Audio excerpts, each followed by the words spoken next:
பொதுவா கொள்ளையடிக்க போறவங்க பேங்க கொள்ளையடிக்க போலாம், இல்ல தங்கத்தை கொள்ளையடிக்க போலாம், இல்ல பெரிய பெரிய பங்களாவை தேடி போகலாம். அவ்வளவு ஏன் ஒரு நகை கடையை கூட ஓட்ட போட்டு உள்ள போய் நகை ஆட்டை போட்டா கூட பரவாயில்ல. இங்க ஒருத்தர் மெக்டொனால்டு கடை இருக்குல்ல, மெக்டொனால்டு, KFC இந்த மாதிரி சிக்கன் கடைகள் பர்கர் கடைகளா தேடி தேடி போய் அந்த மாதிரி கடைகள்ல ஓட்ட போட்டு அங்கிருந்து கொள்ளையடிக்கிறான். ஏன் ஒரே பேங்க்ல கொள்ளையடிச்சிட்டு சிவனேன்னு செட்டில் ஆகலாம்ல, கொஞ்சம் கொஞ்சமா இந்த மாதிரி சின்ன சின்ன கடைகள்ல ஏன் கொள்ளையடிக்கணும் அப்படிங்கறதையும் கூடவே ஒரு சிறப்பு தகவல். இப்ப நம்ம பார்க்க போற இந்த படத்தோட கதை நிஜ கதை. நிஜத்துல இந்த மாதிரி ஒருத்தன் வாழ்ந்திருக்கிறான். அவனுக்கு என்னாச்சுங்கிறத கொஞ்சம் ஃபன்னியா நல்லாவே இந்த படத்துல காட்டியிருப்பாங்க. ஒரு பக்கா டிராமா படம். ரொம்ப வேகமா கதையை சொல்ல முயற்சி பண்றேன். ஸ்டோரிக்குள்ள போலாமா? இந்த படத்தோட ஸ்டார்டிங் சீன்ல நான் ஏற்கனவே சொன்னாப்ல ஒரு பர்கர் கடைக்குள்ள மாடியில இருந்து இந்த ஏசி வெண்டிலேஷனுக்காக நிறைய வெண்டிலேட்டர்லாம் செட் பண்ணிருப்பாங்க. அதையெல்லாம் உடைச்சு போட்டு உள்ள எகிரி உள்ள வர அடுத்த நாள் காலையில உள்ள ஒருத்தர் இருக்கிறான்னு தெரியாம வேலை பாக்குறவங்க வந்து நிக்கிறாங்க. துப்பாக்கியோட முகத்தை மறைச்சுக்கிட்டு நம்ம ஹீரோ வந்து நிக்கிறார். பார்த்ததும் வேலை பாக்குறவங்க எல்லாம் பயப்படுவாங்க. யாரும் எதுவும் பயப்பட வேண்டாம், நல்லா முழுத்த மூச்சை ஈத்து விடுங்க, இழுத்து விடுங்க,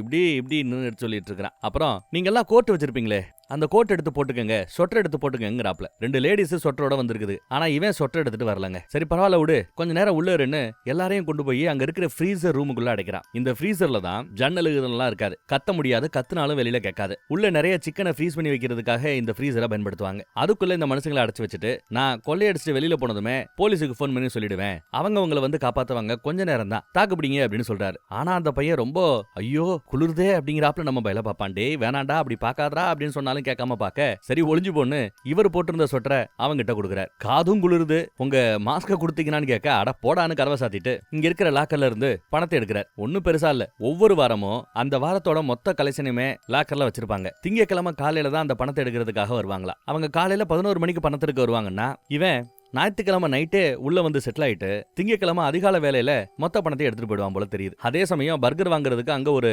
போலீஸ் டீம் வருது. உள்ள கொள்ள நடிக்கிறதுன்னு தெரியாம பர்கருக்காக காத்துக்கிட்டு இருக்க பயவல்ல தெரிச்சு இந்த பக்கத்துல ஓடியாரான். இவன் மிலிட்டரியில வேலை பார்த்தவன். அப்பேற்பட்டவன் ஏன் இந்த மாதிரி ஒரு தொழில் பண்ணணும் அப்படின்ற பிளாஷ்பேக்கு போறோம். மிலிட்டரியில இருந்தவரை ஏதோ காரணத்துக்காக வேலையை விட்டு அமிச்சிட்டாங்க. வேலை வெட்டி இல்ல, பெருசா சம்பாத்தியம் இல்ல, வீட்டுல பொண்ணுக்கு கேக்கு கூட வாங்குறதுக்கு வசதி இல்லாம வீட்லயே ஏதோ அறகுறையா செஞ்சு வச்சு சாணி அப்படின்னாப்ல ஒரு கேக்கு கிஃப்ட்னு ஒண்ணு கொடுப்பான். என்ன சைக்கிளா சைக்கிளான்னு எல்லா பிள்ளைகளும் ஆர்வமா கேக்குதுங்க. இவன் புள்ள ஒரு புள்ள தான், அந்த பெண் புள்ள தான். இது போக ரெண்டு ஆண் பசங்களும் உண்டு இவனுக்கு, ட்வின்ஸுக்கு அவங்க. ஆனா இவளுக்கு சைக்கிள் வேணுங்கிறது ரொம்ப நாள் ஆசை. கேக்கே வாங்க முடியாத வசதி இல்லாத நம்ம ஹீரோ எப்படி ஒரு பைக்கை வாங்கி கொடுக்க முடியும்? சின்ன வயசுல இவனுக்கு கிஃப்டா வந்த ஒரு பொருளை இத்தனை வருஷமா வச்சிருக்கான். அதைத்தான் தான் பொண்ணுக்கு கிஃப்டா கொடுக்குறான். அங்க நம்ம ஹீரோவோட ஃப்ரெண்டு ஒருத்தர் கருப்பாத்தம் இருக்கிறாருல, அவரு இவனோட ஏழ்மையை நினைச்சு வருத்தப்படுறாரு. அப்புறம் ஏன்டா இவ்வளவு கஷ்டப்படணும் வைக்கணும் அப்படின்னு கேட்கும்போது என்ன பண்ண சொல்ற, உன்ன மாதிரி இல்லீகலா தொழில் பண்ண சொல்றியான்னு நம்ம ஹீரோ கேட்பான். ஆமா நான் இல்லீகலா எல்லாருக்கும் ஃபேக்கா பாஸ்போர்ட் ரெடி பண்ணி கொடுக்குறவன் தான். ஆனா ஒரு பாஸ்போர்ட்டை ரெடி பண்ணி கொடுக்கறதுக்கு $5000 கொடுப்பாங்களாம். இந்தியன் மதிப்புல கிட்டத்தட்ட 4 லட்சம் ரூபாய். அதெல்லாம் எனக்கு தெரியாதுங்கிறா நம்மால். அது உனக்கு தெரிஞ்சுக்கணும்னு அவசியம் இல்ல, ஆனா உனக்கு ஒரு சூப்பர் பவர் இருக்குதுல்ல, அதை பயன்படுத்துங்கிறாப்ல. என்ன சூப்பர் பவர் அப்படின்னு கேட்க இந்த ஏரியால மொத்தம் எத்தனை வீடுகள் இருக்குன்னு கேட்டா நம்மால டப்புன்னு யோசிக்காம 28 வீடுகள்ங்கிறான். 28 வீடுகள்ல எத்தனை பேர் வீட்டுல சிம்னி பயன்படுத்துறாங்க, வரக்கூடிய புகையை இழுத்து வெளியில தள்ளும்ல அந்த மிஷினை பயன்படுத்துறாங்க அப்படின்னு கரெக்டா சொல்றாரு. எவ்வளவு பேர் வீட்டுல garage, car parking, store room இந்த மாதிரி இருக்குதுன்னு கேட்டாலும் கரெக்டா சொல்றாங்க. இங்க இருக்கிறவங்க பல பேர் ஏசி பயன்படுத்துவாங்க, ஹீட்டர் பயன்படுத்துவாங்க, வெண்டிலேட்டர் யூஸ் பண்ணுவாங்க. இவ்வளவு மேட்டர் டீடைல் எல்லாம் உன்னால பார்க்க முடியுது. நீ ஒரு எக்ஸ்ரே பார்வை வச்சிருக்கடா, மிலிட்டரியில வேலை பார்த்ததுனால இயல்பாவே உனக்கு இந்த எல்லாத்தையும் ரொம்ப உன்னிப்பா பாக்குற அந்த திறமை இருக்குது. அந்த திறமையை பயன்படுத்தி என்ன பண்ண முடியும்னு பாருன்னு ஒரு அட்வைஸ் போடுறாப்ல. ஏன் இந்த ஏழ்மையில கஷ்டப்படணுங்கிறார். பொண்ணை கொண்டு வந்து தான் பொண்டாட்டி கிட்ட சேர்க்கிறார். அப்புறம் பிள்ளைகளையும் கொண்டு வந்து தான் பொண்டாட்டி கிட்ட சேர்க்கிறார். பொண்டாட்டி இவனும் கொஞ்சம் பிரிஞ்சிருக்காங்க போல, டிவோர்ஸ் ரேஞ்சுக்கு போகல, ஆனாலும் தனக்கு கமிட்மெண்ட் இருக்குது. இந்தமாவே அந்த பர்கர் கடையில தான் வேலை பார்க்குது. இவன் என்ன சொல்றானா, நான் சூப்பர் பவரை பயன்படுத்த போறேன், பணம் சம்பாதிக்க போறேன் அப்படி இப்படின்னு பேச கிறுக்கு பைய மாதிரி பேசாதான்ட்டு பொண்டாட்டி கிளம்பிடுச்சு. பெருசா மதிக்கவே இல்ல. குழந்தையும் டாடா சொல்லிட்டு போயிடுச்சுங்க. அப்புறம் தான் பாக்குறான் இவனோட கார்ல இவன் கொடுத்த கிஃப்ட் அப்படியே கிடக்குது. அடச்சே அப்படின்னு வாழ்க்கையே வெறுத்து போறான். தான் ஃப்ரெண்டு சொன்னது ஞாபகத்துக்கு வருது. அதே சமயம் பக்கத்துல அந்த கடையில ஒருத்தர் மேலே ஏறி ஏசி ஏதோ ரிப்பேர் பண்ணிட்டு இருக்கிறாப்ல. அப்புறம் உள்ள போய் பாக்குறார். பர்கர் கடையெல்லாம் செட்டப் ஒரே மாதிரியே தான் இருக்குமா. இவங்களோட நாட்டுல மட்டும் அந்த மெக்டொனால்டு கடை 100கணக்கான பிரான்ச்சஸ் இருக்குதான். உள்ள வந்து சுத்தி பார்த்துட்டு ஒண்ணு வேணாம்னு சொல்லிட்டு கிளம்பிடுறான். நம்ம பயலுக்கு ஒன்னும் பெருசா ஆசை இல்லைங்க. அடுத்த வருஷம் இவனோட பொண்ணு பர்த்டேக்கு நல்ல கேக் வாங்கணும், பொண்ணுக்கு பிடிச்ச ஒரு சைக்கிளை கிஃப்ட் பண்ணணும், அப்புறம் இருக்கிறதுக்குன்னு ஒரு வீடு வேணும், அவ்வளவுதான் இவன் ஆசை. ஆனா இந்த மாதிரி பர்கர் கடையில போய் அந்த ஒரு வார கலெக்ஷனை கொள்ளையடிச்சு இவன் வீடு வாங்குறதா இருந்தா எத்தனை பர்கர் கடையை அந்த மாதிரி கொள்ளையடிக்கணும் தெரியுமா? கிட்டத்தட்ட 45 கடைகள்ல மேல இருந்து ஓட்டையை போட்டு இறங்கணும், கொள்ளையடிக்கணும். அப்படி அடிச்சானா இவன் எதிர்பார்க்கறாப்ல எல்லா வசதியோட வீடு வாங்கிடலாங்க. அப்படியே ஒரு வருஷம் ஓடிடுச்சுங்க. இந்த ஒரு வருஷத்துல பார்த்தா பல பர்கர் கடையில யாரோ ஒருத்தர் உள்ள புகுந்து இந்த மாதிரி கொள்ளையடிச்சுட்டு இருக்காங்கன்னு நியூஸ்ல ஓடிக்கிட்டு இருக்குது. ரூஃப்ல இருந்து இறங்கி வர்றதுனால அவனுக்கு ரூஃப் மேன் அப்படின்னு பேரு. ஆனா பையன் ரொம்ப நல்லவன் போல. குளிர்ல குளிர்ல நான் கஷ்டப்படக்கூடாதுன்னு எனக்கு சொட்டர்லாம் கழட்டி கொடுத்தாப்லன்னு ஒருத்தர் இன்டர்வியூ கொடுத்துட்டு இருக்கிற. இப்ப நம்ம பையன் எதிர்பார்த்தாப்லயே ஒரு அழகான வீட்டோட தான் இருக்கிறான். அப்ப என்ன அர்த்தம்? 45 பர்கர் கடையில கொள்ளையடிச்சிருக்கான்னு அர்த்தம். கரெக்டா? நியூஸ்லயும் அதான் சொல்றாங்க. 45 கடைகள்ல இந்த மாதிரி கொள்ளையடிச்சிருக்கான், அந்த ரூஃப் மேனை பிடிக்க முடியாம போலீஸ் திணறுகிறது அப்படின்ட்டு இருக்காங்க. ஃப்ரெண்டுக்காரன் அந்த நியூஸை பாக்குறான். இப்படித்தான் இருப்பாங்கன்னு போட்டோ வரைஞ்சிருக்காங்க ஓவியமா. பார்க்கும்போது இவனுக்கு ஒத்து போறாப்ல தெரியுது. வம்புக்குனே அந்த நியூஸை எல்லாரும் கேட்கணுங்கிறாப்ல சவுண்ட கூட்டி வைக்கும்போது வேகமா போய் எல்லாத்தையும் ஆஃப் பண்ணுவாங்க. அப்ப இவன் புரிஞ்சுக்கிறான், இவன் தான் ரூஃப் மேனு. 45 கடைகள்ல கொள்ளையடிச்சு இப்ப கொஞ்சம் வசதியோட இருக்கிறாங்கிறத நண்பர் புரிஞ்சுக்கிறார். அப்புறம் எதிர்பார்த்தாப்புல அன்னைக்கு பர்த்டேக்கு தான் எல்லாரும் வந்திருக்காங்க. இந்த தடவை பர்த்டே ரொம்ப சிறப்பாக கொண்டாடப்படுகிறது. ஒரு பெரிய கேக்கு, நிறைய டெக்கரேஷனு, பொண்ணை குஷிப்படுத்துறதுக்காக நிறைய டான்ஸ்னு செம்ம என்ஜாய் பண்ணிட்டு இருக்கிறார். அப்புறம் கேக்கு கட்டிங்கும் முடிஞ்சிருச்சுங்க. அதுக்கு பிறகு கிஃப்ட் கொடுக்க வேண்டிய நேரம். தம்மா துண்டா ஏதோ கிஃப்ட் கொடுக்க ஏதோ ஒரு பட்டன் மாதிரி இருக்குது. அமுக்குனா கார் பார்க்கிங் ஏரியால டோரு ஓபன் ஆகுமா. உடனே ஆரமா ஓடியாந்து பார்த்தா சைக்கிள் இங்க கிஃப்டாக கொடுக்கப்பட்டிருக்குது. பொண்ணு கேட்ட கேக்கு, பொண்ணு கேட்ட சைக்கிள், பொண்டாட்டி கேட்ட வீடு எல்லாமே அமைஞ்சிருச்சுங்க. இதுக்கு பிறகு இதெல்லாம் வேண்டாம் நினைச்சிட்டு இருந்தவன் தான். ஆனா கடைசி நேரத்துல போலீஸ்காரங்க கிட்ட மாட்டிக்கிட்டான். தன்னை பிடிக்க வராங்கன்னு தெரிஞ்சதும் பயபுல தெரிச்சு ஓடுவான். பின்னாடியே விரட்டிக்கிட்டு போலீஸ் ஓடுது. நண்பர் பார்த்து சிரிக்கிறார், பொண்டாட்டி பார்த்து பதறா. ஒரு கட்டத்துல கீழே விழ 4 போலீஸ் சேர்ந்து அவனை ரவுண்டா கொத்தா கோலியம் கிராப்ல அமுக்கும் போது இந்த பக்கம் பெத்த புள்ள அதை பார்த்து வருத்தப்படுவா. இவ்வளவு கூத்தாய் போச்சுங்க. அந்த பொண்ணுக்கு எவ்வளவு கஷ்டமா இருக்கும். பொண்ணு முன்னாடி இந்த மாதிரி அரெஸ்ட் பண்ணி இழுத்துட்டு போறாங்களேன்னு இவனுக்கு எவ்வளவு கஷ்டமா இருக்குது. அப்புறம் கோர்ட்ல பார்த்தா நீ 45 கடைகள்ல போய் கொள்ளையடிச்சிருக்கிற, மிலிட்டரியில வேற வேலை பார்த்திருக்கிற. சோ தீர்ப்பு கொடுக்கும்போது மிலிட்டரியில வேலை பார்த்திருக்கேங்கிறத நான் கன்சிடர் பண்ணி தான் தீர்ப்பு கொடுப்பேன். கொள்ளையடிச்ச இடத்துல எல்லாம் நீ நல்ல மாதிரி பாதிக்கப்பட்டவங்க கிட்ட நீ நடந்துகிட்ட. ஆனாலும் நீ கொள்ளக்காரன் தான், திருட்டு. அதனால சாதாரண தீர்ப்பு வரும் நீங்க எதிர்பார்க்க வேண்டாம். நீதிபதி வேற மாதிரி போறார். அங்கெல்லாம் யாராவது ஒருத்தவரை அவங்களோட விருப்பம் இல்லாம ஒரு ரூமுக்குள்ள அடைச்சு வச்சா கூட அதை கடத்தல் கேஸா தான் கன்சிடர் பண்ணுவாங்க. அப்படி இவன் இது வரைக்கும் 45 கடைகளுக்குள்ள போய் அங்க வேலை பார்த்தவங்கள அங்க இருந்த ஃப்ரீசர்ல அடைச்சு வச்சிருக்கான். அப்படி இவனால அடக்கி வைக்கப்பட்டிருந்தவங்க இருக்காங்க இல்லையா, அவர்களோட எண்ணிக்கையை எடுத்துக்கிறார். ஒருத்தர் இந்த மாதிரி அவரோட விருப்பம் இல்லாம ரூம்ல அடைச்சு வச்சதுக்கு இத்தனை மாசம், அப்ப இத்தனை பேரை அடைச்சு வச்சிருக்கான். ஆக மொத்தம் 540 மாதங்கள் நீயே ஜெயில இருக்கணுங்கிறார். 540 மாதமா? இத வருஷத்துல சொல்றா இருந்தா கிட்டத்தட்ட 45 வருஷம் ஜெயில இருக்கணுமா. ஆளு மிரண்டு போயிட்டான், மிரண்டு போறான். கண்ணுல அந்த வலி, அந்த வேதனை தெரியுது. தண்டனையை 45 வருஷ தண்டனையை அனுபவிக்கிறதுக்காக ஜெயிலுக்கும் போயிட்டாங்க. ஜெயில இருந்து வருத்தப்பட்டுக்கிட்டே இருப்பான். தான் ஃபேமிலியோட போட்டோவை பார்த்துக்கிட்டே இருப்பான். பொண்ணுகிட்ட பேசணுமேனு போன்ல பேசுறார். ஆனா பொண்டாட்டி இனிமே பேசக்கூடாது, இதுதான் கடைசி கால, இதுக்கப்புறம் கால் பண்ணக்கூடாது, நீயும் வளவலன்னு பேசிட்டு இருக்காத, போனை வையின்னு சத்தம் போடுது. அப்புறம் பக்கத்துல வேற ஒரு ஆம்பளை சத்தமும் கேக்குது. யாரவன் கேட்டா அம்மாவோட பாய் ஃப்ரெண்டுங்குது அந்த குழந்தை. அவங்க கிட்ட பேசணும், ஒன்னு அம்மாட்ட போன கொடு இல்ல அவங்கிட்ட போன கொடு அப்படின்னு கேட்கும்போது போனை வைக்கிறியா இல்லையான்னு அம்மா சத்தம் கேட்க போனை டப்புன்னு அவ கட் பண்ணிட்டா. சோ பொண்டாட்டி இப்போ வேற ஒருத்தனை பார்த்துட்டு இருக்காங்கிறத இவன் புரிஞ்சுக்கிட்டாங்க. இதுக்கு பிறகு அவளோட போட்டோவை ஏன் பார்த்துட்டு இருக்க போறான்? தன்னோட ஃபேமிலி போட்டோல அவளோட முகத்தை மட்டும் கிழிச்சு போட்டுட்டு மீதியை தான் குடும்பமா நினைக்கிறான். அவர்கள் நினைச்சு ஏங்குறான். கூட இருக்கிற பல பேர், பல கைதிகள், புதுசா வர்றவங்க எல்லாம் இங்க இருந்து தப்பிச்சு போகணும்னு நினைப்பாங்க. அதெல்லாம் யோசிக்க வேண்டாம். எப்படி இருந்தாலும் என்ன தலைகளா இருந்தாலும் இங்க இருந்து தப்பிச்சு போறதுக்கு வாய்ப்பு இல்லைன்னு கூட இருக்கிற 2 பேர் பேசிட்டு இருக்காங்க அவங்களுக்குள்ள. ஆனா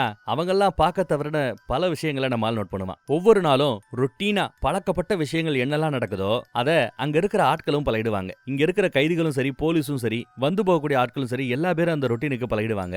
ஒரு நல்ல வாய்ப்பு கிடைக்கிறதுக்காக காத்துட்டு இருக்கணும். அப்படி வாய்ப்பு கிடைத்தா பயன்படுத்திக்கணும். அதுக்கு நாம தயாராகணும்னு எடுத்து சொல்லிட்டு இருக்கிறார். அடிக்கடி ஒரு வண்டி வரும். கைதிகள் தயாரிக்கிற பொருட்களை இங்க இருந்து லோடா ஏத்திட்டு வெளியில ஒரு வேன் போகும். அந்த வேனோட கீழ் பக்கத்துல ஏதோ சத்தம் கேக்குது, என்னன்னு பாக்குறியான்னு டிரைவர் கேட்க இதோ பாக்குறேன்னு நம்ம பய போவோம். இல்ல ஒன்னும் ப்ராப்ளம் இல்ல, நல்லா தான் இருக்குது, அது நார்மலா வர சத்தம் தான், கேஸ்கெட்டை மட்டும் மாத்தினா சரியா போயிடும் அப்படிங்கிறார். அப்ப கீழே எதையோ நோட் பண்ணிருக்கிறார். அந்த வண்டி போன பிறகுதான் என்ன நோட் பண்ணிருக்காங்கிறத நமக்கு காட்டுறாங்க. கீழே இருக்கிற அந்த புழுதியில 2 பக்கமும் ஒரு 2 கோடு போட்டிருக்கான் பாருங்க. ஏதோ ஒரு சைஸ் அவன் அளந்திருக்கான். இந்த சைஸ் எதுக்கு அப்படிங்கிறது பின்னாடி தெரியும். அப்புறம் இந்த வண்டி வெளியில போகும்போது வண்டி கடியில யாராவது இருக்காங்களான்னு கண்ணாடி வச்சு பாப்பாங்க போல தெரியுது. யாராவது தொந்திக்கிட்டு வண்டி கடியில உட்காந்துட்டு வெளியில போயிடக்கூடாதுங்கிறதுக்காக கண்ணாடியை வச்சு இப்படி பாப்பாங்க. இவன் ஜெயிலுக்குள்ளேயே மரம் இருக்கிற வேலையெல்லாம் பாப்பான். என்ன பண்றான்னு பாருங்க. ஒரு பெரிய பலகை எடுத்து அதை கரெக்டா அளந்து கட் பண்றான். இவன் ஏற்கனவே அந்த வேனுக்கு அடியில 2 கோடு போட்டான்ல, கரெக்டா அந்த கோடுல இந்த பலகை போய் உட்காருதான் செக் பண்ணி பார்க்கறான். கரெக்டா உட்காருதுங்க. அப்புறம் கரித்துணி, இந்த இன்ஜின் ஆயில் இதெல்லாம் துடைக்கிறதுக்கு ஒரு துணி இருக்கும். அந்த துணியை கூட அதுல இருந்த ஒரு லோகவை எவ்வளவு அழகா கட் பண்ணி எடுத்து ஜெயில இருக்கிற கைதிகள் பயன்படுத்தக்கூடிய தொப்பில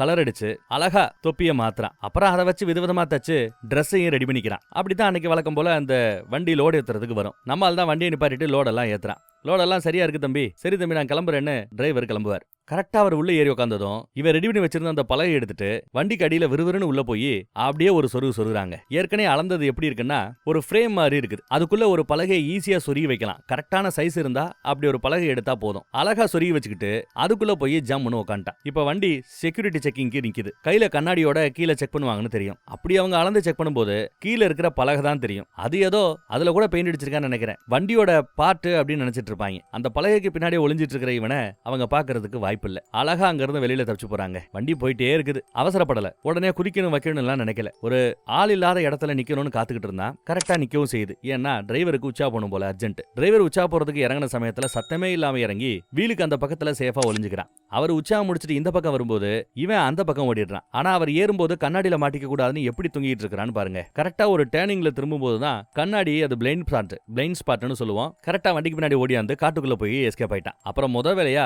கைதிகள் பயன்படுத்தக்கூடிய அந்த ட்ரெஸ் எல்லாம் ஒத்து போட்டா உள்ள இவன் ஏற்கனவே ரெடி பண்ண டவுசர், ட்ரெஸ், தொப்பி இதையெல்லாம் போட்டுக்கிட்டு பொதுஜன மாதிரி அழகா லிஃப்ட் கேட்டு தான் ஃபேமிலிய கொஞ்சம் தூரத்துல இருந்து இப்ப பாக்குற தூரத்துக்கு வந்துட்டாங்க. குழந்தை அங்கேயும் இங்கேயும் சைக்கிளை ஓட்டிக்கிட்டு இருக்கிறத பார்த்து ரசிக்கிறான். ஆனா அதே சமயம் குழந்தைகிட்ட போக முடியாது, பேச முடியாது. ஏன்னா போலீஸ் ஒரு வண்டியில இருந்து குழந்தைய வாட்ச் பண்ணிட்டு இருக்கிறத பார்த்துட்டு அழுதுட்டு சத்தம் இல்லாம கிட்ட வந்துடுறாங்க. அப்புறம் நம்ம நம்பருக்கு போனை போட்டு, டேய் எனக்கு ஒரு ஃபேக் பாஸ்போர்ட் ரெடி பண்ணி கொடுறா அப்படின்னு கேட்க, டேய் ஏன்டா என் நம்பருக்கு கால் பண்ற, அட பாவி சரி ஏதாவது பார்த்து தொலைறேன், ஆனா ஒரு மாசத்துக்கு என்ன திரும்ப கூப்பிடக்கூடாது அப்படின்னு சொல்லிடுறாரு. சரி ஒரு மாசத்துக்கு பிறகு கூப்பிடுறேன்னு இவனும் போனை கட் பண்ணிட்டாங்க. அந்த பக்கம் ஒரு போலீஸ் வர அப்பல தெரியுது, போலீஸ் வண்டி. எங்கடா போலான்னு பார்த்தா பக்கத்துல ஒரு பொம்மை கடை இருக்குது. விறுவிறுன்னு அந்த பொம்மை கடை பக்கம் போறான். சந்தேகப்பட்ட போலீஸ் வண்டி இந்த பக்கத்துல வருதுங்க. இவனாதான் இருக்குமோன்னு அறகுறையா பார்த்துட்டு வராங்கன்னு நினைக்கிறேன். அதுக்குள்ள நம்மளால ஏதோ ஷாப்பிங் பண்றாப்ல வேக வேகமா அந்த பொம்மை கடைக்குள்ள போறான். அப்ப அந்த பொம்மை கடையோட மேனேஜர் குள்ளமா ஒருத்தர் இருக்கிறாருல அவர்தான். சார் இன்னும் 10 நிமிஷத்துல கடையை முடிடுவேன் சாருங்கிறாரு. அதுக்குள்ள பொருளை எடுத்துருவேன்னு சொல்லிட்டு இவன் உள்ள வராங்க. ஏதோ ஷாப்பிங் பண்றாப்ல அங்கேயும் எங்கேயும் சுத்திக்கிட்டு இருக்கான். வேலை பார்க்குற ஆட்கள் எல்லாம் சுத்தி முத்தி இருக்காங்க. எல்லாரையும் தாண்டி பாத்ரூம் பக்கம் போறான். பாத்ரூம் பக்கம் போயிட்டு என்ன பண்றேன்னு யோசிக்கிறான். வெளியில ஏதோ போலீஸ் வந்திருக்கிற சவுண்ட் வேற கேக்குது. வேற வழியில என்ன ஏசிக்காக வெண்டிலேஷனுக்காக இருக்கிற ஃபால் சீலிங் எல்லாம் போட்டிருப்பாங்க. அந்த ஃபால் சீலிங்கை ஓபன் பண்ணி அதுக்கு மேல வயரெல்லாம் கிடக்குள்ள அந்த ஏரியா பக்கம் போய் ஒளிஞ்சுக்கிறான். இவன் சேஃபா ஒளிஞ்சுக்கிட்ட பிறகுதான் போலீஸ் இந்த பக்கத்துல வந்து செக் பண்ணி பாக்குது. யாரும் இல்லங்க அப்படின்னு சொல்லிட்டு போலீஸ் கிளம்பிடுச்சுங்க. போலீஸை ஏமாத்தியாச்சு. இந்த ஏரியாவே போலீஸ் சலடை போட்டு தேடிட்டு இருக்குது. இவனை தான் ரீசெண்டா தப்பிச்சிட்டாங்கிறதுனால இந்த ஏரியா விட்டு போயிடக்கூடாதுன்ட்டு. கஸ்டமர் இருந்தா கிளம்பிடுங்க, நாங்க பொம்மை கடையை பூட்ட போறோம்னு மேனேஜர் அனௌன்ஸ்மெண்ட் கொடுக்குறாரு. எல்லாரும் பூட்டிட்டு போயிட்டாங்க போல. அப்புறம் மெதுவா இறங்குறான். மேனேஜர் ரூம் பக்கம் போய் பார்த்தா சிசிடிவி கேமரா நிறைய இருக்குது. அதெல்லாம் ரெக்கார்ட் ஆயிட்டு இருக்குங்கிறத கவனிக்கிறான். இப்ப இவனுக்கு பசி, எதையாவது சாப்பிடணும். பொம்மை கடையில நிறைய குழந்தைங்க சாப்பிடறாப்புல ஐட்டங்கள் இருக்குது. ஆனா நிறைய கேமராவும் இருக்குது. கேமரால மாட்டாம அங்க இருக்கிற பொருட்களை எடுத்து சாப்பிடணும். கேமரால ரெக்கார்ட் ஆயிடுச்சுன்னா காலையில யாராவது பார்த்துட்டாங்கன்னா சிக்கலாயிடும். சோ கேமரால மாட்டாம அங்க இருக்கிற பாக்கெட் எடுக்கிறதுக்கு பயபுள்ள எவ்வளவு கஷ்டப்படுறான்னு பாருங்க. ஏதோ சின்ன டப்பா கிடைச்சிருக்கும், அதை எடுத்து சாப்பிட்டுக்கிட்டு அங்கேயே உட்காந்து நியூஸை பார்த்துக்கிட்டு இருக்கான். நியூஸ்ல அவன் தப்பிச்சு போயிட்டான், இருந்தாலும் அவனை பிடிக்கிறதுக்கு முயற்சி பண்ணி நின்றுட்டு இருக்குது. ஏரியா விட்டு வெளியில போகாம இருக்கிறதுக்காக தொடர் கண்காணிப்பை நாங்க அதிகப்படுத்தி இருக்கிறோம் பேசிட்டு இருக்கிற. அப்புறம் மறுபடியும் அந்த ஃபால்ஸிங் பக்கமே ஏறி போய் உட்காந்துக்கிட்டாங்க. காலையில பார்த்தா பொம்மை கடை ஷார்ப்பா ஓப்பன் ஆயிடும். எல்லாரும் வந்து ஒர்க் பண்ணிட்டு பொருளை வாங்கிட்டு போவாங்க. ராத்திரி ஆனா சிசிடிவியை பார்த்தாப்புல உட்காந்துட்டு இருப்பான். அப்பதான் அந்த சிசிடிவிகளை கண்ட்ரோல் பண்ணக்கூடிய மெயின்டெனன்ஸ் புக் அங்கதான் இருக்குதுங்க. கூடவே பாஸ்வேர்டும் அதுல ரொம்ப தெளிவா எழுதி இருக்குது. வசதியா போச்சுன்னு பாஸ்வேர்டை என்ட்ரி பண்ணி பார்த்தா ரெக்கார்டை ஸ்டாப் பண்ற ஆப்ஷன் கூட இருக்குதுங்க. அழகா ரெக்கார்டிங்க ஸ்டாப் பண்ணிட்டு இனிமே கேமராக்காக பயப்படாம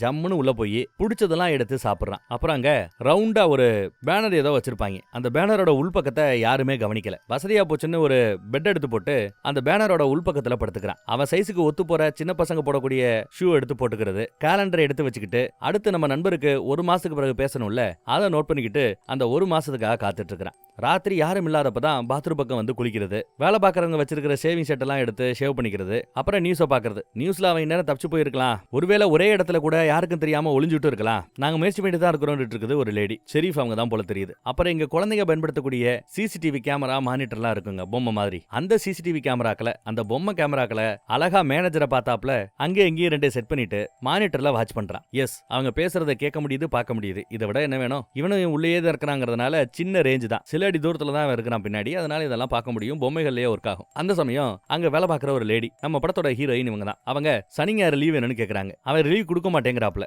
இப்பதான் எனக்கு டிவோர்ஸ் ஆயிருக்குது, பிள்ளைகளை வச்சுக்கிட்டு சமாளிக்கிற கஷ்டமா இருக்குது, வெளியில போலாம்னு நினைக்கிறோம், லீவை கொடுப்பான்னு சொல்லும்போது கூட அதெல்லாம் முடியாது, வேலை தான் முக்கியம், இடத்த காலி பண்ணுங்கிறாரு மேனேஜர். இதை நம்ம பார்த்தாலே அவன் பாஸ்வேர்டை என்டர் பண்றதை கவனிக்கிறார். அவனோட கம்ப்யூட்டர் பாஸ்வேர்டை தெரிஞ்சுக்கிட்டு ராத்திரி அந்த பாஸ்வேர்டை போட்டு உள்ள போய் கேலண்டர்ல போய் அந்த அம்மாவுக்கு சனி ஞாயிறுல ஒர்க் ரூம் போட்டிருந்தாருல அந்த ஒர்க் லிஸ்ட்ல அழிச்சு விட்டுறான். இப்படி அழிச்சு விட்டுட்டா அவங்க சனி ஞாயிறு அடுத்த நாள் இல்ல 2 நாளைக்கு பிறகு சனியார் வரும்போது சரி நமக்கு லீவு கொடுத்துட்டாங்கன்னு நினைச்சிட்டு அந்த அம்மா ஜாலியா லீவ் என்ஜாய் பண்ண போயிடும். யாருக்கும் தெரியாம இந்த மாதிரி ஒரு சேட்டை பண்ணலாமே முடிவு பண்ணி பண்றாங்க. அப்புறம் கதவு லாக் ஆகாம இருக்கிறதுக்கு அந்த கதவுல ரகசியமா ஒரு சேட்டை பண்ணிட்டு அப்புறம் வெளியில போய் போன் பண்றான். ஏன்னா ஒரு மாசத்தை ஓட்டிட்டான். நண்பருக்கு போன் பண்ணா நண்பரோட காதலி கேர்ள் ஃபிரெண்ட் தான் போன் எடுக்கிறான். அவன் இங்க இல்ல, வெளியில போயிருக்கான், வரதுக்கு 6 மாசம் ஆகும்னு சொன்னதும் அரண்டு போறாப்ல இவன். சரி 6 மாசத்துக்கு பிறகு கூப்பிடுறேன் அப்படின்னு சொல்லிட்டாங்க. ஏதோ ஒரு மாசத்தை ஓட்டணும்னு நினைச்சா ஓட்டினா, இப்போ 6 மாசத்தை ஓட்டணுமா அப்படின்னு இவனுக்கே கொஞ்சம் மனவர்த்தமா தான் இருக்குது. சரி வீட்டுக்கு கால் பண்ணலாமேன்னு வீட்டுக்கு கால் பண்ணா அந்த குழந்தை எடுத்து பேசிட்டு இருக்கோம். யாரோ ஒருத்தவங்க கூட அந்த குழந்தை விளையாண்டுட்டு இருக்குதுங்க. அதை இவனால தாங்கிக்க முடியாம அழுகிறான். அந்த பக்கம் பொண்டாட்டி வேற போன் எடுக்கும்போது சத்தமே இல்லாம இருக்க, யோ நீதானே எனக்கு தெரியும், தயவுசெய்து இன்னொரு தடவை எனக்கு கால் பண்ணாத, இல்ல நான் போலீஸ்க்கு போவேன் அப்படின்னு பொண்டாட்டி மிரட்டிடுச்சுங்க. அவ்வளவுதான். அப்புறம் இருக்கிற கேலண்டர்லாம் எடுத்து வச்சுட்டு 6 மாசத்துக்கு பிறகு என்னைக்கு அந்த ஃப்ரெண்டுக்கு கால் பண்ணணுங்கிறத கேலண்டர்ல நோட் பண்ணிட்டு 6 மாசத்தை ஓட்டுறதுக்கு என்ன பண்ணலான்னு யோசிச்சுட்டு இருக்காங்க. அன்னைக்கு ராத்திரி ஒரு மாதிரி மூட் அவுட்ல இருக்கான். மூட் அவுட்ல பொம்மைகளை போட்டு அடிக்கிறது நொறுக்கிறதுன்னு சேட்டை பண்ணிக்கிட்டு இருக்கான். கொஞ்சம் இப்படி தனிமையிலே இருக்கும்போது இந்த மாதிரி மென்டலா ஆறது வழக்கம் தான் நினைக்கிறேன், சைக்கோ ஆறது வழக்கம் தான் நினைக்கிறேன். அதனாலதான் கோவத்துல இந்த மாதிரி ஆக்ரோஷமா நடந்துக்கிறான். இப்பேற்பட்ட ஒரு வாழ்க்கை தேவையான்னு நினைச்சிட்டு இருக்கான் போல. அடுத்த நாள் காலையில பார்த்தா, ஏண்டா உனக்கு அந்த கலர் கலரா முட்டாய் இருக்கிறது உனக்கு பிடிக்கும் தானே, 4-5 பாக்கெட்டு காணோம், எல்லாத்தையும் நீ தான் தின்னுட்டியான்னு அங்க இருக்கிற வேலை பாக்குறவரை சும்மா கலாட்டா பண்ணிட்டு இருக்கிற. நம்ம ஹீரோயின் தான் இப்படி எல்லாம் அவர் வந்துட்டு பேச விடாத, எதிர்த்து பேசு அப்படின்னு அட்வைஸ் போட்டுக்கிட்டு இருப்பா. ஒரே சாக்லேட்டை சாப்பிட்டு இருக்கிறதான் சிக்கல், அந்த கலர் முட்டாய்க்கு பதிலா வேற சாப்பிடலான்னு வேற சாக்லேட் எல்லாம் இப்ப எடுத்து சாப்பிட ஆரம்பிக்கிற.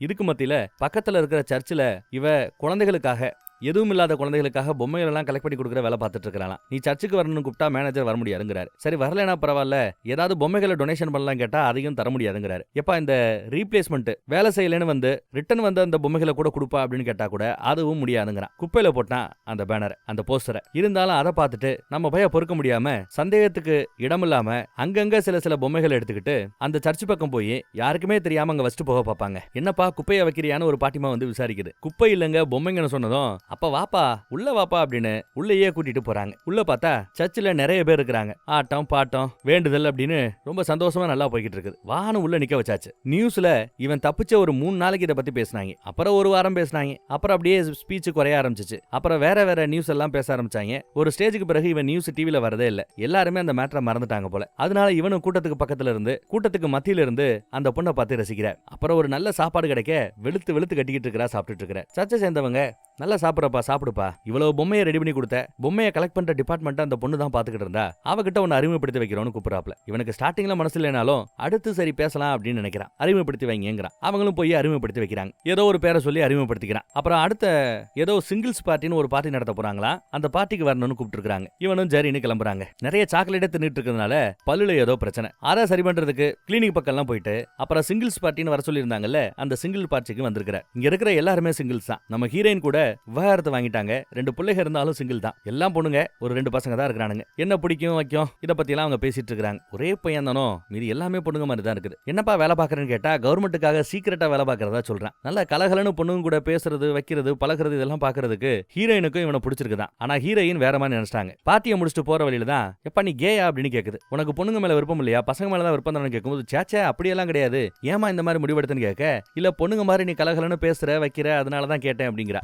சேச்சா அப்படியெல்லாம் கிடையாது அப்படிங்கிறான் நம்ம பையன். மிஸ் அண்டர்ஸ்டாண்டிங்கிறான். அப்புறம் ஐயோ தப்பா போச்சுன்னு இவளும் சிரிச்சுக்கிட்டே மலிச்சிட்டு இருக்கு. அப்புறம் கொஞ்சம் பேசி பழகி பார்க்கிங்ல ஜாலியா நடந்து போற ரேஞ்சுக்கு ஆயிப்போச்சு. அந்த அம்மா என் வீட்டுக்கு வரையான்னு கூப்பிடுதுங்க. சரின்னு நம்ம பையலும் போறான். அங்க ஜாலியா லவ் பண்ணிட்டு இருக்காங்க. அப்புறம் தான் பொண்ணை பத்தி எல்லாம் எடுத்து சொல்லிக்கிட்டு இருக்கா. 2வது பொண்ணு சூப்பரா டைப்பான். மூத்தவ டீனேஜ் வயசு வந்ததுனால கொஞ்சம் எரிஞ்சு விழுகிறா, விலகி போறதெல்லாம் அவங்க சொல்லிட்டு இருக்காங்க. உங்க பிள்ளைகளை பாக்குறதுக்கு ஆர்வமா இருக்கிற நம்ம பையன் சொல்ல, சரி இன்ட்ரோ கொடுக்குறேன் அப்படிங்கிறா அவ. நைட்டு டின்னருக்கு வர சொல்லி இருக்காங்க போல. அடுத்த நாள் முந்தின நாள் எல்லாத்தையும் முடிச்சுட்டு ரொம்ப நிம்மதியா சந்தோஷமா அந்த பொம்மை கடையில வந்து பேனருக்கு பின்னாடி படுத்துக்கிட்டான். அப்புறம் அடுத்த நாள் டின்னருக்காக வீட்டுல இருக்கிற பிள்ளைகளுக்காக நிறைய பொம்மைகளை வாங்கிட்டு வந்திருக்காங்க. 2வது பொண்ணுக்கு பொம்மை எல்லாம் பிடிக்கும், சின்ன புள்ள, அதனால பொம்மைகளை கொடுத்து கரெக்ட் பண்ணிட்டான். ஆனா மூத்தவ டீனேஜ் பொண்ணுங்கிறதுனால இதையெல்லாம் பெருசா எடுத்துக்கல. எங்க அம்மாவோட பாய் ஃப்ரெண்ட் தானே, அந்த வேலையை மட்டும் பாரு, அப்பாவாக பார்க்காத அப்படின்னு சொல்லிட்டு போயிடுறா. ஆனாலும் அன்னைக்கு ஃபுல்லா 2வது குழந்தை கூட இருந்து ஏதோ வீடு கட்டுற வேலையெல்லாம் பார்த்துட்டு குழந்தைய நல்லா என்டர்டெயின் பண்ணிட்டு கிளம்புறாங்க. ஹீரோயினுக்கு ரொம்ப சந்தோஷம், நல்ல பையன் இருக்கிறான் வைக்கிறான்ட்டு. அப்புறம் சர்ச்சுக்கு போறது வைக்கிறது அவங்களோட பழகிறதுன்னு நல்லா தான் போய்கிட்டு இருக்குது. அந்த டீனேஜ் பொண்ணுக்கு மட்டும்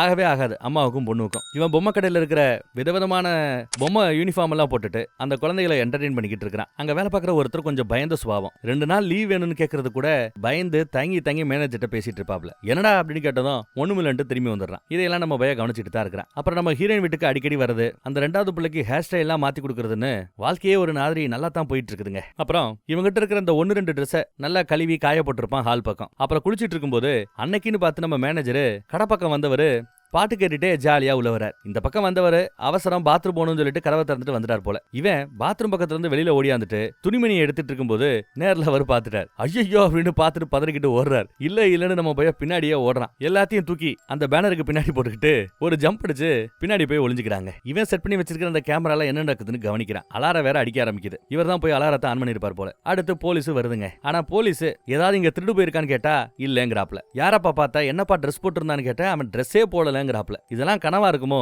ஏப்பா இந்த மாதிரி எதையும் திருடாம ட்ரெஸ் போடாம ஒருத்தன் ஏப்பா உன் கடைக்குள்ள வரணும்? நோக்கம் மோட்டிவ்னு ஒன்னு இருக்கணும்ல அப்படின்னு கேக்குறாங்க போலீஸ். இவரு முழிக்கிறார். சசி எங்ககிட்ட சிசிடிவி கேமரா இருக்கே அப்படின்னு கேக்குறாப்ல. அதுல போய் பார்த்தா சிசிடிவி இருக்கு, ஆனா எதுவுமே ரெக்கார்ட் ஆகல, செட்டிங்ல ஆஃப்ல இருக்குது, ஒன்னும் பண்ண முடியாதுன்னு சொல்லிடுச்சு போலீஸ். அப்புறம் இத பத்தி லோக்கல் நியூஸ்ல கூட பேசிக்கிறாங்க. மேனேஜர் இன்டர்வியூ கொடுக்குறார். சர்ச்சை சேர்ந்தவங்க கூட அந்த நியூஸை பத்தி தான் பேசிட்டு இருக்காங்க. இதெல்லாம் பேசும்போது நம்ம போய் ஒரு மாதிரி டென்ஷன் ஆறாங்க. நம்ம ஹீரோயின் அப்படியே டாபிக்க மாத்தி ஏதோ பேசிட்டு இருக்காங்க. அங்க இருக்கிற அந்த டீனேஜ் பொண்ணு கூட உன் பாய் ஃப்ரெண்டுக்காக நீ ரொம்ப பண்ற, விட்டு கொடுக்காம இது பண்ணிட்டு இருக்க அப்படின்னு ஏதோ பேசிட்டு போறா. கொஞ்சம் தப்பா பேசிடுறா. அம்மா பாய் ஃப்ரெண்ட் வச்சிருக்கிறது அவளுக்கு பிடிக்கல போல. அவங்க இந்த சம்பவம் உண்மையா இருந்தா கூட யாரோ ஒருத்தர் குளிக்கிறதுக்கு ஒரு வசதி இல்ல, பாத்ரூம் போறதுக்கு ஒரு வசதி இல்லைன்னு தான் நம்ம பொம்மை கடைக்கு வந்து குளிக்கிறாரு, பாத்ரூம் எல்லாம் போயிருக்கிறார். அவரை பார்த்து நம்ம சிரிக்க கூடாதுன்னு தான் பேசியிருப்பாங்க. அதுக்கே இவ எப்படி ரியாக்ட் பண்றான்னு பாருங்க. ஆனா உள்ள இந்த கூத்தெல்லாம் பண்றது நம்ம ஹீரோ தாங்கிறது சத்தியமா அந்த ஹீரோயினுக்கு தெரியாது. அப்புறம் எதிர்பார்த்தாப்லயே 6 மாசம் முடிஞ்சிருச்சுங்க. முடிஞ்சதும் முத வேலையா நம்ம நண்பருக்கு தான் கால போடுறாப்ல. நண்பர் தூங்கிட்டு இருக்கிறாரு, கேர்ள் ஃப்ரெண்டு தான் எடுப்பா. கொஞ்சம் அவன்கிட்ட பேசணும், கொஞ்சம் சொல்லுங்களேன்னு சொல்லும்போது அவளும் சொல்றாங்க, இப்ப வேண்டாம், வர ஞாயிற்றுக்கிழமை வர சொல்லு பேசிக்கலாங்கிறாப்ல. எங்க வரணும் அப்படின்னு இவன் கேட்கறான். அட்ரஸ், ரூம் நம்பர் எல்லாமே சொல்றாங்க. லாட்ஜ்ல தங்கியிருக்காங்க போல. சரி சண்டே வந்துடுறேன்னு சொல்லிட்டாங்க. அப்புறம் காலையில பார்த்தா நேத்து நடந்த சண்டையில அம்மாவும் பொண்ணும் இன்னும் பேசிக்கிறது இல்ல. அம்மா எப்படி பேசணும்னு சமாதானமாகணும்னு எடுத்து சொல்லியிருப்பான். பொண்ணுகிட்டே அதே மாதிரி எடுத்து சொல்லியிருப்பான். பொண்ணும் சமாதானத்துக்காக கொஞ்சம் இறங்கி வர. ஆனாலும் 2 பேருக்கு நடுவில் சண்டை ஆரம்பிச்சிருதுங்க. கார் ஓட்டி பார்க்கணும்னு அந்த பிள்ளைக்கு ஆசை போல பல நாளா கேட்டுட்டு இருக்கான். நீ அதை அரேஞ்ச் பண்ணி கொடுக்கவே இல்லையான்னு அம்மா கிட்ட சண்டை போட்டுட்டு இருக்க. ஆமாடி, இப்படி எதிர்த்து பேசினா என்னால ஒன்னும் பண்ண முடியாது அப்படின்னு சொல்லிடுறாங்க அம்மா. உடனே அந்த பொண்ணு, நீ எனக்கு வண்டி ஓட்ட சொல்லி கொடுக்க முடியுமான்னு கேக்குது. ஏற்கனவே ஓட்ட தெரியும், பர்மிட் எல்லாம் இருக்குது போல. கொஞ்சம் பக்கத்துல ஒரு அடல்ட் சேஃப்டிக்கு கூட இருந்தாங்கன்னா இன்னும் கொஞ்சம் தைரியமா வண்டி ஓட்டலாமேன்னு அந்த பொண்ணு கேட்கறா. இவனை பத்தியே தப்பா பேசிட்டு இவங்கிட்டே ஹெல்ப் கேக்குறியா? நல்ல அருகடி உன் நியாயங்குது அம்மா. இருந்தாலும் பரவாயில்லன்னு இவங்க கிட்ட ஃபர்ஸ்ட் ஆஃப் ஆல் கார் இல்ல, சோ ஒரு ரீசேல் வண்டியை பார்க்கறதுக்காக வந்திருக்காங்க. ட்ரையல் பார்க்கணும்னு சொல்லி கேட்டதும் சேல்ஸ்மேன் குடும்பத்தையே கூட உட்கார வச்சுக்கிட்டு ட்ரையல் பார்க்கறதுக்காக போயிட்டு இருக்காங்க. கொஞ்சம் தூரம் போன பிறகு போலீஸ்காரங்க யாரும் இல்லைன்னு விசாரிச்ச பிறகு கொஞ்சம் வேகமா வண்டி ஓட்டுறேன்னு சொன்னதும் சேல்ஸ் கை சரின்னுவான். ஆனா கண்ணா அப்படின்னு வேகமா வண்டி ஓட்டுறதை பார்த்துட்டு அந்த சேல்ஸ் மேனேஜர் பதறாரு. ஐயோ ஐயோன்னு பதறிட்டு இருக்கிறார். கார் விற்கிறவர் வண்டியை நிப்பாட்டுன்னு கத்துறாப்ல. வண்டியை பிரேக்க போட்டு பயங்கரமா நிப்பாட்டுவான் பாருங்க. அந்த அம்மாவுமே ஒரு மாதிரி பயந்துருச்சு. ஆனா பிள்ளைக என்ஜாய் பண்ணிட்டு இருக்காங்க. வண்டியை விட்டு இறங்கியா அப்படின்னு சத்தம் போடும்போது இங்க பாரு, அந்த பொண்ணை ஓட்ட சொல்றேங்கிறாப்ல. பொண்ணா ஓட்டவே கூடாது, ஐயோ முடியாதுன்னு அடம்பிடிப்பாப்ல. பர்மிட் இருக்குப்பான்னு சொல்லும்போது, பர்மிட் இருந்தாலும் ட்ரையல் பார்க்கறதுக்கு இந்த மாதிரி வண்டியை பர்மிட் இருக்குங்கிட்ட கொடுக்க முடியாது, லைசன்ஸ் இருக்குங்கிட்ட தான் கொடுக்க முடியும். வண்டிக்கு ஏதாவது ஆயிடுச்சுன்னா அப்படின்னு கேட்க, இங்க பாரு வண்டிக்கு என்ன ஆனாலும் இந்த வண்டியை நான் வாங்கிக்கிறேன், இந்தா காசுன்னு கேஷை செட்டில் பண்றாரு. அவ வண்டி ஓட்டி பார்த்துட்டு பிடிச்சிருந்தா எடுத்து போன சொன்னதும் இப்ப சேல்ஸ் கை ரொம்ப சந்தோஷமா சீட்டை மாத்திக்கிறான். எப்படி வண்டியை ஓட்டணும், எப்படி கிளட்சை பிடிக்கணும், எப்படி கியரை மாத்தணும், அது ஆட்டோமேட்டிக் வண்டி தான். டிரைவ் மோடு ரிவர்ஸ் மோடு தான். பிரேக்கை விட்டு கால் எடுத்தாலே வண்டி மூவ் ஆரம்பிச்சிடும். ஓட்டுன்னு சொல்ல ரொம்ப அழகா ஓட்டிட்டு போறாங்க. சூப்பரா ஓட்டுறாங்க. வண்டியும் வாங்கிட்டாங்க. குரூப்பா போட்டோ எடுத்துக்கிறாங்க. மேனேஜரு, இவனை விட உங்க மூத்த பொண்ணு ரொம்ப அழகா வண்டி ஓட்டுறான்னு பாராட்டிட்டு வேற போறார். 2 பேரும் கட்டி பிடிச்சிட்டு இருக்குது. சந்தோஷமா இருக்கிறத பார்த்துட்டு அம்மாவுக்கு ரொம்ப சந்தோஷமாயிடுச்சுங்க. ஆனாலும் இவ்வளவு வேகமா நீ வண்டி ஓட்டி இருக்க கூடாது, எனக்கு கொஞ்சம் பயமாயிடுச்சுங்குது அந்த அம்மா. சரின்னு நம்ம பையன் சாரி கேட்கறான். இவங்க 2 பேரும் கட்டி பிடிச்சிட்டு இருக்கிறத அந்த பிள்ளைங்க எப்படி எல்லாம் நக்கல் பண்ணிட்டு இருக்குதுன்னு பாருங்க. அப்புறம் சண்டே அன்னைக்கு சொன்னாப்ல அந்த லாட்ஜ்ல அந்த ரூமுக்கு நம்ம பையன் வந்து நிக்கிறாங்க. நல்ல ட்ரெஸ் போட்டு வந்திருக்கலாம்ல, ஃபேக் பாஸ்போர்ட் கேட்டிருக்கிற, போட்டோ கிட்ட எடுக்கணும்னு சொல்லிட்டு இவரை விதவிதமா மேக்கப் போட்டு எந்த மேக்கப் செட் ஆகும்னு பார்த்து ஒரு ஃபேக்கா ஒரு போட்டோ எல்லாம் ரெடி பண்ணி டாக்குமெண்ட் எல்லாம் ரெடி பண்ணிட்டு இருக்காங்க. புதுசா ஒரு பேரு, புதுசா ஒரு அடையாளம், புதுசா ஒரு பிறந்தநாள், இந்த டீடைல் எல்லாத்தையும் மாப்பாடம் பண்ணிக்கலாம் சொல்லிட்டு இருக்காப்ல. அதெல்லாம் சரி, இந்த பாஸ்போர்ட் ரெடி பண்றதுக்கு எவ்வளவு செலவாகும்னு கேட்டா இவன் சாதாரணமா 4 லட்சம் தான் வாங்குவான். ஆனா இந்த தடவை 40 லட்சம் வேணும்னு கேக்குறாங்க. என்ன விளாரியான்னு நம்ம ஹீரோ கேட்கும்போது, ஆமா நீ எவ்வளவு ரிஸ்கான ஆளு, ஆபத்தான ஆளு, உன்னை இங்க இருந்து அனுப்புறோம் வைக்கிறோம்னா சாதாரண விஷயமா, அதுக்கு ரிஸ்க் அதிகமா தான் எடுத்தாகணும், 40 லட்சத்தை ரெடி பண்ணு அப்படின்ட்டாப்ல. பிரச்சனை இல்லாம டிவில வராம கொள்ளையடிக்க பாரு அப்படின்னு அட்வைஸ் போடுறாப்ல. தேவையில்லாம துப்பாக்கி எல்லாம் எடுத்துட்டு பெருசா ரிஸ்க் இருக்காதரா அப்படின்னு சொல்லிட்டு போயிருப்பார். இவன் வண்டி ஓட்டிட்டு போகும்போது தெரியாத்தனமா அதே மாதிரி ஒரு துப்பாக்கி கடையா பாத்துறான். உடனே வழக்கம் போல மாடியில ஏறி சீலிங்க உடைச்சு உள்ள இறங்குவாங்க. உள்ள இறங்கி போய் பார்த்தா துப்பாக்கி கடைக்கு பதிலா அதை ஒட்டி இருக்கிற ஒரு மசாஜ் கடை பக்கம் இறங்கிட்டான். துப்பாக்கி கடை சைடுல இருக்குது. இவ்வளவு கஷ்டப்பட்டு மணிக்கணக்கா உடைச்சு வீணா போச்சு அப்படின்னு செம காண்டுல இந்த 2 கடைக்கு நடுவுல இருக்கிற அந்த பொது சுவரை போட்டு நங்குன்னு உடைக்க ஆரம்பிக்கிறாங்க. போட்டு ஓங்கி ஓங்கி எத்தி உடைச்சு இந்த பக்கத்துல வந்ததும் அலார் அடிக்க ஆரம்பிச்சிருச்சு. கொஞ்ச நேரத்துல போலீஸ் வரும். எப்படி இங்க இருந்து எஸ்கேப் ஆயிடலாம். அதனால கண்ணாடியை உடைச்சு ஒரு துப்பாக்கி எடுத்துட்டு கிளம்புறாங்க. அப்புறம் கூடவே அங்க ஒரு பொம்மை கிட்ட இருந்த அந்த புல்லட் ப்ரூஃப் ஜாக்கெட், தொப்பி அதையெல்லாம் எடுத்துட்டு கூட கிளம்ப பாக்குறாரு. ஆனா கண்ணாடி அவ்வளவு ஈஸியா உடைக்க முடியல, சுத்திலால அடிச்சு கூட உடைக்க முடியல. அங்க இருந்த புத்தர் சிலையை எடுத்துக்கிட்டு அதோட சேர்ந்து அந்த கண்ணாடியை உடைச்சுக்கிட்டு வெளியில வருவான். எஸ்கேப் ஆகி மறுபடியும் பொம்மை கடைக்கு போய் செட்டில் ஆயிட்டான். ஆனா இந்த முயற்சியில எதுவும் அவன் திருநாப்புல தெரியலங்க. மேனேஜர் பேசிட்டு இருக்கிறத கவனிக்கிறான். பொதுவா இந்த மாதிரி பொம்மை கடைகள்ல டிசம்பர் மாசத்துல அந்த கடைசி 2 வாரத்துல ஒரு வருஷத்துக்கான அந்த சேல்ஸ்ல 190 ரூபாய் வரைக்கும் இங்கதான் கலெக்ட் ஆகுமா. இவங்க இவங்க 1 கோடிக்கு பிசினஸ் பண்றாங்கன்னா கிட்டத்தட்ட 90 லட்சம் கலெக்ட் ஆறது இந்த கடைசி கிறிஸ்துமஸ் மாசத்துல இந்த 2 வாரத்துல தானா. அதனால ரொம்ப ஆர்வமா வேலை பார்க்கணும், கவனமா வேலை பார்க்கணும், லீவ் போடக்கூடாது, வேலைன்னு இருக்கணும்னு அட்வைஸ் போட்டுட்டு இருக்காரு. இதையெல்லாம் நம்ம போய் கேட்டதும் சரி இதே பொம்மை கடையில இருந்து நாம பணத்தை ஆட்டையை போட்டுடலாம் அப்படின்னு முடிவு பண்ணிட்டார். கிறிஸ்துமஸ் டைம் தொப்பியெல்லாம் போட்டுக்கிட்டு கிறிஸ்துமஸ் மரத்தெல்லாம் ரெடி பண்ணிக்கிட்டு அந்த மூத்த பிள்ளைய கூட்டிக்கிட்டு வீட்டுக்கே வராப்ல. அம்மா மேலே முடிச்சுட்டு இங்க வந்து பார்த்தா அதுக்கு முன்னாடி வீடை எவ்வளவு அழகா கிறிஸ்துமஸுக்காக குடும்பமா ஒன்னா சேர்ந்து ரெடி பண்ணி வச்சிருக்காங்க பாருங்க. இதெல்லாம் அந்த அம்மாவுக்கு ரொம்ப பிடிச்சிருக்கு. சென்டிமெண்டா அழுகே வருது, இருந்தாலும் கண்ட்ரோல் பண்ணிக்கிறாங்க. ஃபேமிலிக்காக இதை கூட நான் செய்யலைனா எப்படிங்கிறப்பல அவன் ரொமான்டிக் எல்லாம் பேசுறான். ஆனந்த கண்ணீரே வருது அந்த அம்மாவுக்கு. பிள்ளைகள் எல்லாம் கட்டி பிடிச்சி கதறிட்டு இருக்குது. நம்ம போயிலும் ஜாயின் பண்ணிக்கிறான். அப்புறம் அந்த பக்கம் அந்த சர்ச் மக்கள் ஆட்டம் பாட்டம் கொண்டாட்டம் குடும்பம் எல்லாம் நல்லா போயிட்டு இருக்குதுங்க. எல்லாம் ஓகே தான். ஆனா இன்னைக்கு பணம் கொடுக்கணும். அதுக்காக யூனிஃபார்ம் எல்லாம் போட்டு மாஸ்க் எல்லாம் போட்டுட்டு ரெடியா தயாரா இருக்கிறான். கையில வேற துப்பாக்கி இருக்குது. மேனேஜர் லாக்கரை மூடிட்டு போயிட்டாருன்னா அடுத்து லாக்கரை திறக்கிறது சிரமம். சோ மேனேஜர் இருக்கும் போதே கொள்ளையடிச்சாகணும். சோ அப்படியே விறுவிறுன்னு வெளியில வரார். துப்பாக்கியை காமிச்சு அங்க இருக்கிற ஆட்கள் எல்லாத்தையும் மிரட்டுறார். எல்லாரையும் படுக்க போட்டு அவங்க கைகள்ல டேக மாட்ட சொல்றார். மேனேஜர் உட்பட எல்லாரையுமே படுக்க போட்டாச்சு. அங்க ஒரு செக்யூரிட்டி இருப்பாரு. அவர் துப்பாக்கி எடுக்க முயற்சி பண்ணும்போது ஓங்கி ஒரு அடி, அவருக்கு ரத்த வருதுங்க, மயங்கிட்டாருங்க. மீதி எல்லாரையும் கீழே படுக்க போட்டாச்சு. அப்புறம் அந்த மேனேஜரை எடுத்துட்டு போய் லாக்கர்ல இருக்கிற பணத்தை எடுத்து கொடுன்னு மிரட்டுறார்.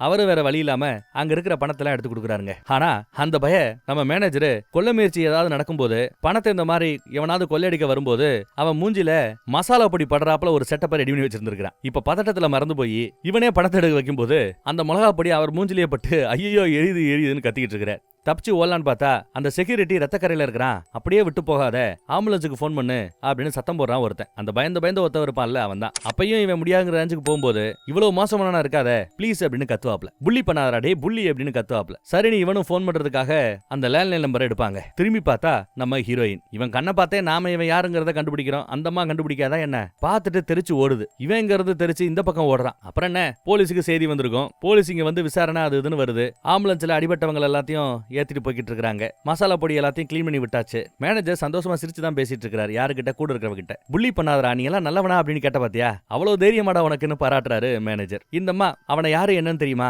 பாத்தீங்களா கண்ணு எப்படி இருந்துச்சு இப்படி எல்லாம் விசாரிக்கும் போது தெரியாதுன்னு இந்த அம்மா பதில் சொல்லுதுங்க. ஆனாலும் அந்த பேனருக்கு பின்னாடி இவன் படுத்து கிடந்த அந்த இடத்த போலீஸ் கண்டுபிடிச்சிருச்சு. அங்க இவன் வச்சிருந்த அந்த போட்டோ பொண்டாட்டியோட மூஞ்சியை மட்டும் கிழிச்சு போட்டு வச்சிருந்தால அது உட்பட எல்லாத்தையும் பார்த்திருப்பாங்க. இவன் தான் இத்தனை காலமா இந்த கடையில ஒளிஞ்சிட்டு இருக்காங்கிறத உட்பட கண்டுபிடிச்சிருப்பாங்க. ஒரே கடையில கிட்டத்தட்ட ஒரு 7-8 மாசமா ஒளிஞ்சிட்டு இருந்திருக்கான். சோ பணத்தை செட்டில் பண்ணி பாஸ்போர்ட்டையும் வாங்கியாச்சுங்க. டிரைவிங் லைசன்ஸ் அது இதுன்னு இன்னொரு நாட்டோட சிட்டிசன் மாதிரி எல்லாத்தையும் ரெடி பண்ணிட்டு இவர் போய் இறங்க போற ஊரு மயாமி. டூரிஸ்டுங்க நிறைய வந்து போற இடம். அங்க இவனுக்கு ஒரு வேலை கூட ரெடி பண்ணி இவர் போய் இறங்கும் போது பிக்கப் பண்றதுக்கு ஆட்களை கூட ரெடி பண்ணி எல்லாம் அழகா செட் பண்ணி வச்சாச்சுங்க. ஆனா கிறிஸ்துமஸுக்கு முன்னாடி போகணும். கிறிஸ்துமஸ் முடிச்சுட்டு போட்டுமா அப்படின்னு இவங்க கேட்க, என்ன விளையாடுறியா, எல்லாம் ரெடி பண்ணி வச்சாச்சு, இதுக்கு பிறகு எதாவது மாத்த முடியாது, தயவுசெய்து போற வழியை பாரு, மறுபடியும் அந்த ஃபேமிலி கிட்ட போகாத மாட்டிப்பா அப்படின்னு எச்சரிக்கிற. சரி நீ இவனும் கிளம்புறாங்க. வண்டி எடுத்துட்டு கிளம்பி போயிட்டு இருக்கான். அப்படி போய்கிட்டு இருக்கும்போது நம்ம ஹீரோயின் கால் பண்ணுவா. போனை எடுக்காம அவாய்ட் பண்ணிட்டே இருக்கிறான். 4-5 தடவை கால் பண்றா, அவாய்ட் பண்ணிட்டே இருக்கிறான். அப்புறம் மனசு கேட்காம வண்டியை ஓரம் கட்டிட்டு கால் அட்டன் பண்ணி பேசுறாங்க. கிறிஸ்துமஸுக்கு வீட்டுக்கு வா, பிள்ளைகள் எல்லாம் உன்னை பாக்குறதுக்கு ரொம்ப ஆர்வமா இருக்குதுன்னு காதலி கூப்பிடுறா. சரி நான் வரேன்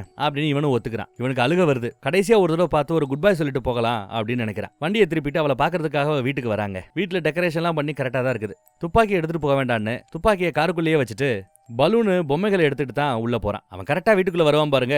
பதுங்கி இருந்த போலீஸ் அப்படியே மொத்தமா அலாக்கா அவனை பிடிச்சிருது. துப்பாக்கி முனையில அவனை அரெஸ்ட் பண்ணி பிடிச்சிருச்சுங்க. என்னடான்னு பார்த்தா போட்டு கொடுத்தது வேற யாரும் இல்ல, சாட்சாத் நம்ம ஹீரோயின் தான். போட்டும் கொடுத்துட்டு கதறி கண்ணீர் விட்டு அழுகவும் செய்யறா பாவம். இவன் நல்லவனா இருக்கிறதா இவன் முன்ன தப்பா என்னன்னு தெரியலங்க. இவ்வளவு கஷ்டப்பட்டு வெளியில வந்து எல்லாம் கைக்கு கூடின அந்த சமயத்துல அவன் மறுபடியும் போலீஸ் கிட்ட மாட்டிக்கிட்டு அதே ஜெயிலுக்கு போயிட்டான். இப்ப ஜெயில படாத படப்பட்டுக்கிட்டு இருக்கான். போன தடவை இவங்கிட்ட ஒரு போட்டோ இருந்தது, இப்போ இன்னொரு போட்டோ இருக்குது. 2 போட்டோவும் பார்த்து ஏங்கிட்டு இருக்கிறான். தினசரி வாழ்க்கை ரொம்ப போரா ஜெயில போய்கிட்டு இருக்குது. ஆனாலும் அப்பப்போ அந்த 2வது ஃபேமிலிக்கு போன போடுவாங்க, நம்ம ஹீரோயினோட ஃபேமிலிக்கு. அங்க வீட்டு பிள்ளைக கூட இவன் பேசுறது வழக்கம். நம்ம ஹீரோயின் பேசக்கூடாதுன்னு தடுக்கலாம் செய்யல. இந்த கதையெல்லாம் தான் கூட இருக்கிற சக கைதிகள் கிட்ட இவன் எடுத்து சொல்லிக்கிட்டு இருக்கும் போதுதான் நாமளும் கூடவே இந்த கதையை இவ்வளவு நேரம் கேட்டுக்கிட்டு இருந்தோம். அதெல்லாம் இருக்கட்டுப்பா, அப்புறம் அந்த காதலியை நீ மறுபடியும் பார்க்கவே இல்லையான்னு ஒருத்தர் டவுட் கேட்பார். ஏன் பார்க்கல, ஜெயிலுக்கே வந்து அவ பாத்துருக்கா. அப்படி வந்து பார்க்கும்போது ஏண்டி என்ன காட்டு கொடுத்தேன்னு இவனும் கேட்கல. கேட்காமலேயே ஏன் அந்த மாதிரி பண்ண, அதான் சரின்னு எனக்கு பட்டுச்சு, உன்னை காப்பாத்தி இருக்கலாம், மனசு கேட்கல, சரின்னு பட்டதுனால செஞ்சுவிட்டேன், மன்னிச்சிருன்னு சாரியும் கேட்கறாங்க. அவங்க கேட்காத